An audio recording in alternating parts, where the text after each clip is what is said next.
El Centre d'Informació Ambiental Bon Vilar adequarà una part dels itineraris per a persones amb mobilitat reduïda. També posarà a la seva disposició en forma de lloguer bicicletes i cadires adaptades. Són alguns dels objectius per als pròxims 2 anys. Abans millorarà la senyalització dels camins, arranjarà diferents zones de l'entorn i posarà en marxa un servei de préstec de GPS amb les rutes que es poden fer. El CIAP és un equipament a l'entorn natural que depèn del Centre de Documentació i Educació Ambiental de l'Ajuntament. Obre els caps de setmana i festius de març a novembre, a més d'oferir activitats a centres d'ensenyament els dimecres.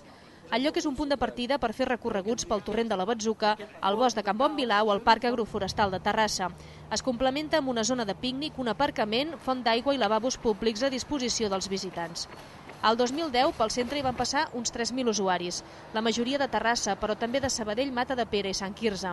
En gran part són famílies les que utilitzen l'espai, però hi ha grups d'amics i entitats. Pensem que els que comptabilitzem aquí són aproximadament el 10% dels que es belluguen durant la setmana també, que no els comptabilitzem, però hem fet així un càlcul aproximat i diem que podem estar parlant d'un volum important de persones que habitualment ho utilitzen. Pel que fa a l'àmbit educatiu, el Centre d'Informació Ambiental Bon Vilar va rebre el 2010 un total de 870 alumnes de 14 centres d'ensenyament de Terrassa.